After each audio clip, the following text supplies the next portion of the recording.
화평의 성도 여러분 반갑습니다. 슬기로운 성경생활 2 24강 강의를 맡은 서동빈 전도사입니다. 우리는 슬기로운 성경생활 2의 읽기 흐름을 따라서 이사야 52장부터 63장까지를 하루에 2장씩 오늘부터 일주일 동안 읽어 나갈 텐데, 이번 주 범위의 읽어 나감에 있어서 그 이해를 돕기 위한 공부를 이 시간 함께 해보도록 하겠습니다. 성경책과 간단한 필기구 그리고 노트를 준비해 주시면 이 시간이 더욱 유익한 시간이 되리라 생각됩니다. 오늘 살펴볼 말씀은 이사야 52장부터 63장까지의 내용인데, 그 전에 지난주에 배웠던 내용을 간단하게 복습하고 오늘의 내용으로 넘어가 보도록 하겠습니다. 지난주에 이사야 40장부터 51장까지의 내용이었는데, 이사야 40장부터 55장까지는 남유다가 바벨론이라는 강국에 의해 멸망당한 때 포로기를 배경으로 하고 있습니다. 이사야 선지자는 그때를 경험한 선지자는 아니죠. 그러나 하나님께서 주신 신적 영감을 가지고 자신이 활동하던 시기보다 100년 정도 뒤에 일어날 그 바벨론 포로기를 예언하고 있는 것입니다. 그러니 여러분들께서도 40장 이후의 말씀을 읽으실 때 바벨론 포로기에 대한 내용이 현재적 상황처럼 느껴지시더라도 그때를 바라보고 예언한 그 예언적 말씀이라는 것을 생각하시고 말씀을 읽어 나가시기를 바랍니다. 그렇다면 바벨론 포로기를 겪게 될 백성들을 배경으로 한 그 예언의 말씀 40장부터는 어떤 내용이었을까요? 그 내용은 하나님의 위로와 구원에 대한 내용이었습니다. 40장 1절에서 너희의 하나님이 이르시되 너희는 위로하라, 백성을 위로하라 라는 말씀에서 알 수 있듯이 위로가 핵심이었습니다. 그래서 그 위로 안에 바사의 고레스 왕으로 인한 포로 귀환, 곧 회복이 시작될 것이라는 말씀이 있었죠.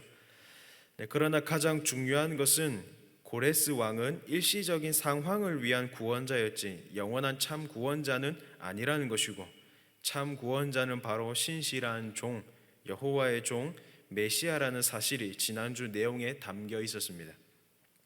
앞서서 일어날 일을 예언하는데 왕의 이름까지 정확하게 예언하고 있는 이사야가 이제는 어떤 내용을 예언할지 흥미롭게 다가오기를 바라면서 이번 주에 읽어야 할 내용에 대해서 살펴보도록 하겠습니다. 먼저 52장 말씀은 지난주에 살펴보았던 위로의 말씀이 이어지고 있습니다. 비록 백성들이 포로 생활 중이지만 하나님께서 정하신 때에 정하신 방법으로 구원하실 것이며 그로 인해 백성들이 기뻐하게 될 것이라고 말씀하고 있는 부분입니다. 백성들이 포로 생활 중에 있으며 현실적으로는 하나님께서 함께 하시며 역사하고 계시다는 사실을 믿어지지가 않는 상황, 믿기 싫은 상황이 포로 생활 상황이지만 하나님께서 하나님의 때와 하나님의 방식으로 구원하실 것이라는 말씀을 주시면서 기쁜 소식이 소망이 되어 백성들이 크게 기뻐할 것이라는 반전의 모습을 말씀하고 있습니다. 이어서 53장 말씀은 참 소망을 가져다 줄 종의 고난에 대한 말씀이 기록이 되어 있습니다.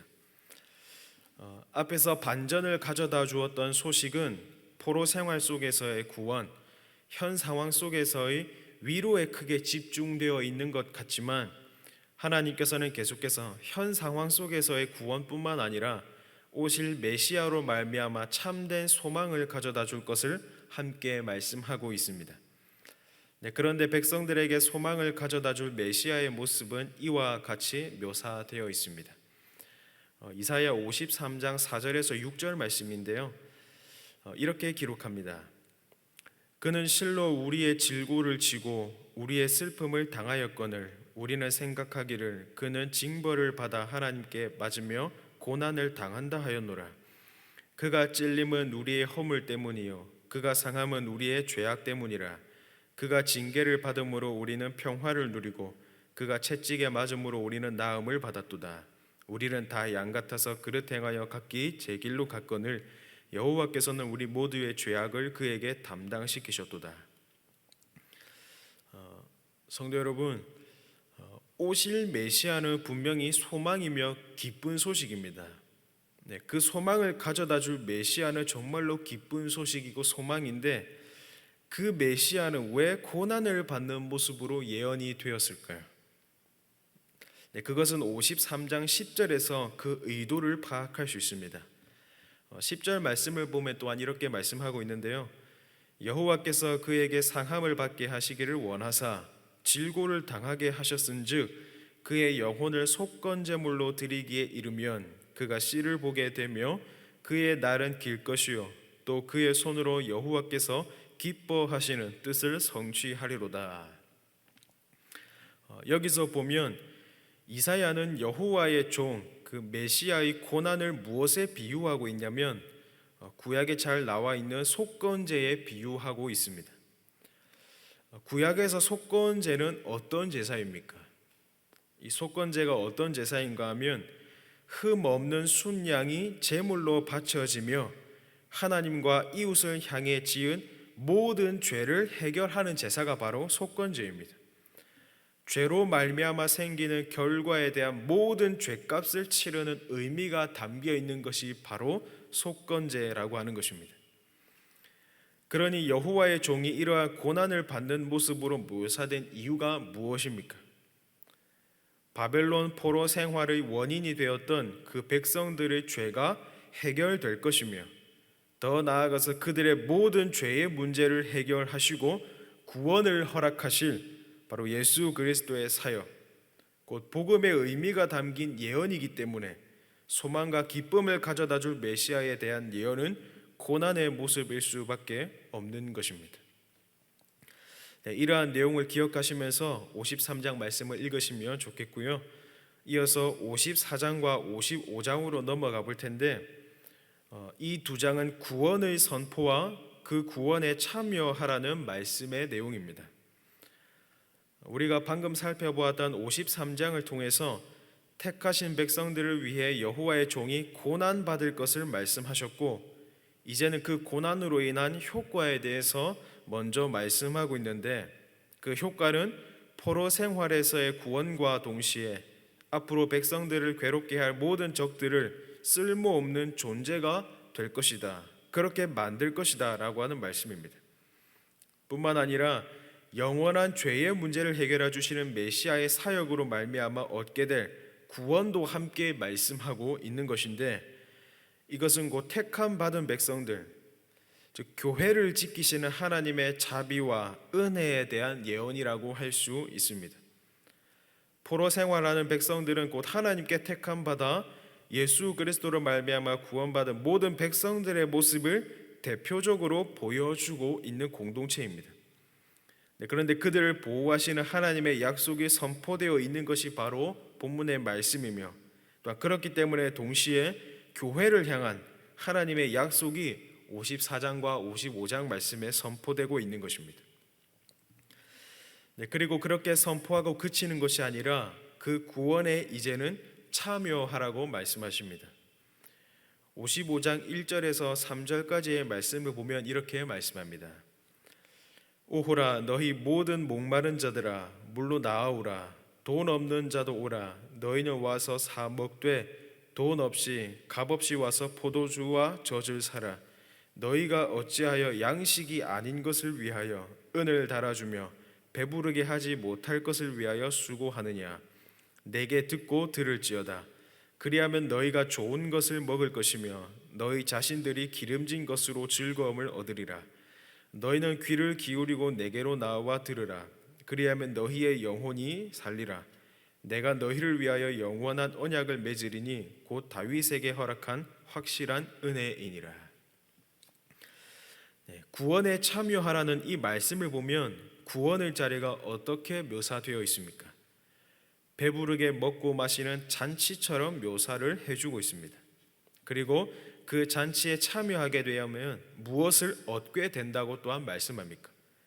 바로 영혼이 사는 것, 다윗에게 허락한 확실한 은혜를 얻게 된다고 말씀하고 있는 것입니다. 하나님께서 약속하신 여호와의 종에 대한 약속의 말씀을 믿고 믿음으로 반응하여 하나님께 귀를 기울이며 듣고 반응하는 모습을 보이면 잔치와 같은 구원의 자리에서 하나님의 영원한 구속의 은혜를 받게 된다고 본문에서 말씀해주고 있는 것입니다. 포로 생활이라는 절망 중에 있는 백성들에게 이와 같은 복된 소식을, 그리고 택함 받은 교회에게 믿음과 순종으로 반응하여 부르심에 응답하라라고 말씀해주고 있는 것입니다. 이어서 56장부터의 내용을 살펴볼 텐데, 오늘은 63까지의 내용을 다루겠지만 56장부터 66장까지의 내용을 하나로 묶어서 살펴볼 수가 있습니다.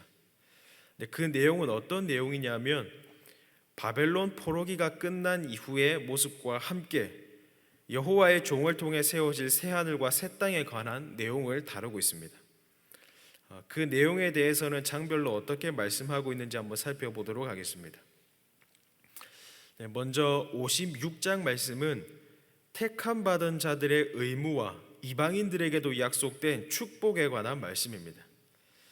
56장 1절 말씀을 보면 여호와께서 이와 같이 말씀하시기를 너희는 정의를 지키며 의를 행하라 라고 말씀하고 있습니다. 말씀 그대로 택함 받은 백성들은 정의를 지키며 의를 행해야 하며 또한 그것이 그들의 의무이다 라고 말씀해주고 있는 것입니다. 그리고 그 뒤 이어서는 이방인들에게도 구원의 은혜라는 놀라운 축복이 주어질 것이다 라고 말씀하고 있는데, 56장 6절에서 7절 말씀을 보면 또한 이렇게 말씀하고 있습니다. 또 여호와와 연합하여 그를 섬기며 여호와의 이름을 사랑하며 그의 종이 되며 안식일을 지켜 더럽히지 아니하며 나의 언약을 굳게 지키는 이방인마다 내가 곧 그들을 나의 성산으로 인도하여라고 말씀해주고 있습니다. 이 말씀은 무엇을 의미하냐면, 이스라엘 백성들이 포로 생활을 마무리하고 나올 때에 그들과 연합하고 하나님을 사랑하며 또 하나님께서 허락하신 그분의 약속을 믿고 행할 바를 행하는 이들에게는 구원의 은혜가 함께 주어질 것이다, 이방인들에게도 그와 같은 은혜가 주어질 것이다 라고 하는 은혜의 선포가 이 말씀에서 의미하고 있는 것입니다. 이것이 무엇을 또한 의미하는가 하면, 구원이라는 것이 혈통적 이스라엘이 아니라 하나님을 믿고 하나님께서 약속하신 그 메시아를 믿는 모든 백성에게 허락될 것이며, 훗날 완성될 새하늘과 새 땅에는 이와 같이 믿음으로 언약 안에 들어온 자들의 것임을 말씀해주고 있는 것입니다. 이어서 57장 말씀도 한번 살펴볼 텐데, 57장의 말씀은 이와 같은 내용입니다. 방해 요소를 제거하여 길을 새롭게 하라는 말씀입니다. 하나님께 택함받아 언약 백성이 되어서 구원함을 얻은 백성들은, 포로 생활을 끝낸 백성들은 이제 그들의 삶이 순종의 삶이 될 수 있도록, 구원받은 백성의 삶이 될 수 있도록 그들의 삶을 방해하는 모든 요소들을, 악한 요소들을 제거해야 한다라고 말씀해주고 있는 장입니다. 구원받은 자들이 걸어가야 할 순종의 길을 만들 것을 말씀해 주시고 있는 것입니다. 그래서 57장에서는 악한 것들을 제거하여 순종할 수 있도록 만들어라 라고 말씀하고 있는 부분이고, 뒤이어서 58장 말씀은 참된 경건과 축복에 관한 말씀입니다. 앞장에서 악을 제거하고 순종의 길을 걸을 수 있도록 하라고 말씀하시는데, 그것은 곧 하나님께서 백성들에게 경건을 요구하신 것입니다. 백성들이 경건과는 다른 삶을 산다는 것을 또한 책망하고 계시죠. 그들의 모습은 금식함으로 경건의 삶을 유지하는 것처럼 보이지만 실제 삶을 낱낱이 들여다보면 경건과는 전혀 상관이 없는 삶을 살고 있기 때문에 이에 대해서 책망하시는 말씀이 58장에 기록이 되어 있습니다.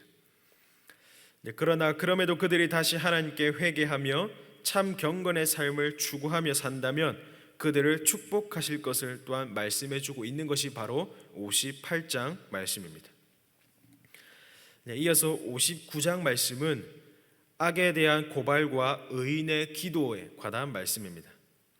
그리고 하나님의 성실하심에 관한 말씀도 함께 기록이 되어 있습니다.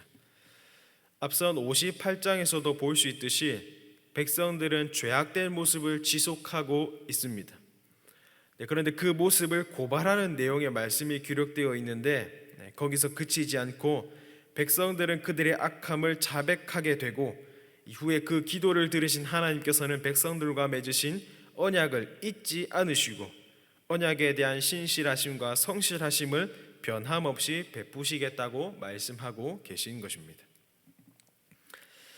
자, 이제 거의 막바지로 왔는데 60에서 62장은 61장을 중심 내용으로 구성된 하나의 묶음이라고 할 수 있습니다. 그 전체적인 내용은 시온의 회복이라고 할 수 있는데 이것을 세부적으로 나누어 보면 60장은 시온의 외적인 회복을 말씀하고 있습니다.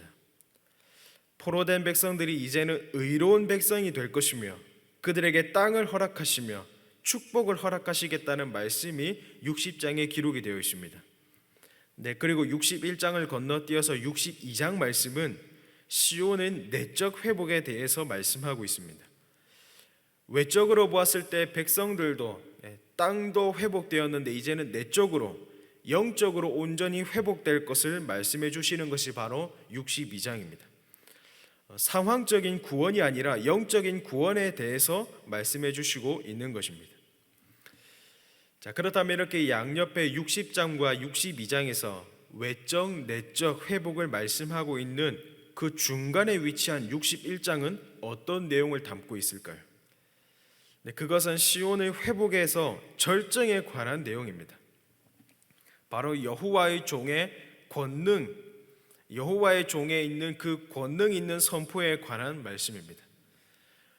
여호와의 종의 그 권능의 선포를 통해 근본적으로 변화되는 회복이 주어질 것이라는 사실, 여호와의 종의 선포로 말미암아 하나님께서 언약 백성들에게 위로의 말씀을 주시고 약속하신 그 회복을 성취하실 것을 말씀하고 있는 것입니다. 그리고 이러한 사실을 강조하기 위해서 일부러 60장과 62장 사이에 이러한 여호와의 종의 선포의 내용이 담겨 있는 것입니다. 저자가 일부러 그렇게 배치해 놓은 것입니다. 외적으로 내적으로 회복될 것인데 그것은 여호와의 종의 선포로 말미암아 여호와의 종으로 말미암아 될 것이다 라고 하는 것들을 이 말씀에서 강조해 주고 있는 것입니다.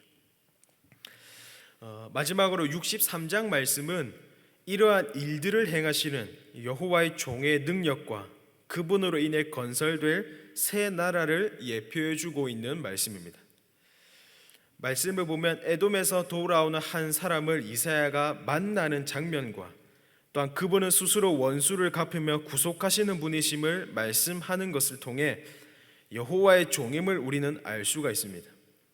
그분께서 이제 특별한 능력으로 원수를 멸하시고 택하신 백성들에게는 은혜를 베푸시는 것에 대한 말씀이 기록이 되어 있는 것입니다. 우리가 숨가쁘게 53장부터 63장까지의 말씀을 살펴보았는데요.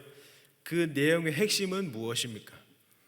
하나님께서는 계속해서 말씀해 주시는 것처럼 이스라엘 백성들, 하나님의 백성들이 포로 생활을 하게 될 텐데 하나님께서는 그 가운데 있는 백성들에게 위로의 말씀을 주시고 여호와의 종을 통해 소망의 말씀을 주셨습니다. 또한 이후에 또한 주어지는 건 그들이 포로 생활에서 구원을 받아 건져냄을 받아 상황적으로 회복이 되죠. 그런데 하나님께서 약속의 말씀을 주신 것은 상황적인 회복뿐만 아니라 그들의 영적인 내적인 회복까지도 하나님께서는 약속해 주시며 말씀해 주시는 것입니다. 그리고 가장 중요한 핵심은 그 약속의 소망이 무엇으로부터 누구로부터 성취된다고 하셨습니까? 바로 여호와의 종 메시아를 통해 이루실 것이다 라고 하는 말씀을 53장을 통해서 확실하게 말씀해 주셨죠. 우리는 이 말씀들을 살펴봤는데 영원한 구원을 그 여호와의 종을 통해 이루실 것이라고 말씀 분명히 하고 있습니다. 사랑하는 와평의 성도 여러분, 택하신 백성을 절대 놓지 않으시며 또한 맺으신 언약에 있어서 언제나 신실하신 그 하나님을 우리 또한 붙잡고 살겠다는 결단이 이 이사야 말씀을 묵상함으로 생기기를 진심으로 바라겠습니다. 하나님께서 이스라엘 백성들이 포로 생활에 있음에도 불구하고 그들에게 소망의 말씀, 언약의 말씀을 주시고 그들이 기뻐함으로 소망을 바라볼 수 있도록 하신 것, 그 은혜의 말씀이 저와 여러분들에게도 있으니 항상 함께 하시고 말씀하시며 또한 새하늘과 새 땅을 이루실 그분을 바라보며 살아가는 저와 여러분이 되기를 진심으로 바라겠습니다. 함께 기도하고 마무리하도록 하겠습니다. 사랑과 은혜가 풍성하신 하나님 참으로 감사합니다. 이스라엘 백성들이 그들의 죄로 말미암아 악한 모습으로 말미암아 포로 생활이라는 그러한 고통 속에 들어가게 되고 또한 그 속에 있는 백성들을 하나님께서는 용서하시고 메시아를 통해 주어질 회복에 대해서 말씀하시는 장면들을 살펴보았습니다. 우리의 죄악된 모습들은 참으로 악하지만 그 죄악들을 외면하지 않으시고 용서하시는 하나님을 바라봅니다. 우리의 삶을 바라보시고 우리의 악함을 바라보시고 내버려 두시는 것이 아니라 용서하시며 또한 계속해서 하나님과 교제하기를 원하시는 그러한 은혜의 말씀이 우리의 마음속에 깊이 새겨질 수 있도록 인도하여 주시옵소서. 하나님의 아들 그 여호와의 종 메시아를 통해서 이루실 그 새하늘과 새 땅을 우리 또한 바라보 또한 소망하며 나아가는 우리 화평의 모든 성도님들이 될 수 있도록 인도하여 주시옵소서. 감사드립니다. 예수님의 이름으로 기도드립니다. 아멘.